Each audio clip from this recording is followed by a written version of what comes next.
ఎంపీలు కాంగ్రెస్ గెలిచే 8 ఎంపీలు బీజేపీ గెలిచే 16 ఎంపీలు గెలిస్తే ఏం లాభం ఈ రోజు రాష్ట్రానికి బడ్జెట్లో ఏమి రాదు మన నీళ్లను కూడా తీసుకుపోతా ఉంటే బీజేపీ ఎంపీలు మాట్లాడరు నా కాంగ్రెస్ ఎంపీలు మాట్లాడరు పార్లమెంట్ను స్తంభింపజేయాలి కదా ఏం చేస్తున్నట్టు బీజేపీ ఎంపీలు కాంగ్రెస్ ఎంపీలు ఎవరికి కూడా బాధ్యత లేదా ఒకరు రాష్ట్రంలో అధికారంలో ఉన్నారు ఇంకొకరు కేంద్రంలో అధికారంలో ఉన్నారు కేంద్రంలో అధికారంలో ఉన్న వాళ్ళు చట్టాన్ని ఉల్లంఘించి పక్క రాష్ట్రం నీళ్లు తీసుకుపోయే ప్రయత్నం చేస్తుంటే కేంద్రంలో ఆ చట్టాన్ని అమలు చేయాల్సినటువంటి వాళ్ళు ఆపే ప్రయత్నం చేయరు రాష్ట్రంలో అధికారంలో ఉన్న పార్టీ కానీ 8 ఎంపీలు కానీ ఇవాళ దాని మీద ఏ పోరాటం అయితే చేయాలనో లీగల్గా కావచ్చు చట్టపరంగా కావచ్చు లేదా ప్రభుత్వ పరంగా కావచ్చు లేదా ప్రజా పోరాటం కావచ్చు దేనికి కూడా పట్టించుకోకుండా నిమ్మకు నీరెత్తినట్టుగా రాష్ట్రంలో ఉన్న కాంగ్రెస్ పార్టీ కాంగ్రెస్ ప్రభుత్వం ఈరోజు మొద్దు నిద్రపోతున్నటువంటి పరిస్థితి ఉన్నది ఇలా ముఖ్యంగా ఈ రాష్ట్రం నుంచి 2 కేంద్ర మంత్రులు ఉన్నారు కిషన్ రెడ్డి గారు బండి సంజయ్ గారు మీకు బాధ్యత లేదా అని అడుగుతా ఉన్నా మీరు ఈ రాష్ట్రానికి ప్రాతినిధ్యం వహిస్తూ ఈ రాష్ట్రానికి అన్యాయం జరుగుతూ ఉంటే మీరు ఏం చేస్తున్నారో నేను అడుగుతా ఉన్నా కిషన్ రెడ్డి గారు మీరు చాలా సీనియర్ నాయకుడు ఎమ్మెల్యేగా కూడా పనిచేశారు మరి మీరు సిడబ్ల్యూసికి వెళ్ళి ఏ రకంగా గోదావరి బంకచెర్లకు అనుమతిస్తారో ప్రశ్నించరా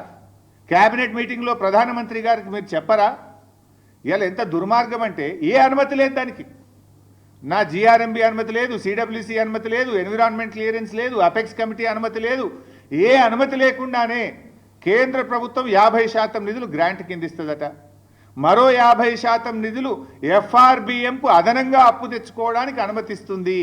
అని చెప్పి చంద్రబాబు నాయుడు గారు స్వయంగా ప్రెస్ మీట్లో చెప్తున్నారు పత్రికల్లో వార్తలు వస్తున్నాయి ఎట్లా ఇస్తారు ఒక చిన్న చెరువు కట్టాలంటేనే ఎన్విరాన్మెంట్ క్లియరెన్స్ అడుగుతారు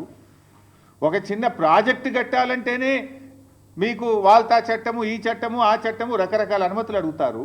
ఇంత పెద్ద ప్రాజెక్ట్ ఇంటర్లింకింగ్ ఆఫ్ రివర్స్ ఒక నదిని ఇంకో నదికి కలిపేటువంటి ప్రాజెక్టుకు మరి దాంట్లో అంతర్రాష్ట్ర సమస్యలు కూడా ఉన్నాయి మహారాష్ట్ర ఉంది కర్ణాటక ఉంది తెలంగాణ ఉంది పైన ఎగువ ఉన్న రాష్ట్రాల అభిప్రాయాలు తీసుకోరా జిఆర్ఎంబి అనుమతి తీసుకోరా ఇవి లేకుండా మరి ఎట్లా కేంద్ర ప్రభుత్వం ఆర్థికపరమైన అనుమతిస్తుంది ఎట్లా కేంద్ర ప్రభుత్వం ఈ ప్రాజెక్టు కట్టడానికి అనుమతిస్తుంది మరి కేంద్రం అనుమతిస్తుంటే ఆ ప్రభుత్వంలో ఉన్న కిషన్ రెడ్డి బండి సంజయ్లు ఎందుకు మౌనంగా ఉంటున్నారు రాష్ట్ర ప్రయోజనాలు మీకు పట్టవా మీ పదవులే మీకు ముఖ్యమా తెలంగాణ రాష్ట్ర ప్రయోజనాలు మీకు ముఖ్యమా అని నేను అడుగుతా ఉన్నా మీకు బాధ్యత లేదా అని నేను అడుగుతా ఉన్నా అడగండి ప్రశ్నించండి మన రాష్ట్ర ప్రయోజనాలు కాపాడండి అవసరమైతే కిషన్ రెడ్డి గారు ఆల్ పార్టీ డెలిగేషన్ లీడ్ చేయండి మేమందరం వస్తాం ప్రధానమంత్రి గారి దగ్గరికి ఈ రాష్ట్రం నుంచి కేంద్ర కేబినెట్ మంత్రిగా ఉన్న కిషన్ రెడ్డి గారు అన్ని పార్టీలను తీసుకుపోయి తెలంగాణ ప్రయోజనాలు కాపాడవలసిన బాధ్యత మీ మీద ఉన్నది పదవిలో ఉండడం ముఖ్యం కాదు ప్రజల ప్రయోజనాలు ముఖ్యం ప్రజల యొక్క ఈ రాష్ట్రం యొక్క ప్రయోజనాలు మీరు కాపాడలేకపోతే ఆ పదవిలో ఉండే అర్హత కూడా మీకు లేదు అని చెప్పి నేను మనవి చేస్తా ఉన్నా ఎట్లా ఇస్తారు నిధులు ఎట్లా ఇస్తారు అసలు ఆ ప్రాజెక్టుకు జీరో పర్మిషన్స్ నైదర్ సిడబ్ల్యూసి నార్ జిఆర్ఎంబి నార్ ఎన్విరాన్మెంట్ క్లియరెన్స్ నార్ ఇంటర్స్టేట్ అగ్రిమెంట్ నథింగ్ ఇక దానికి ఏ రకంగా ఇస్తారు అని నేను అడుగుతా ఉన్నా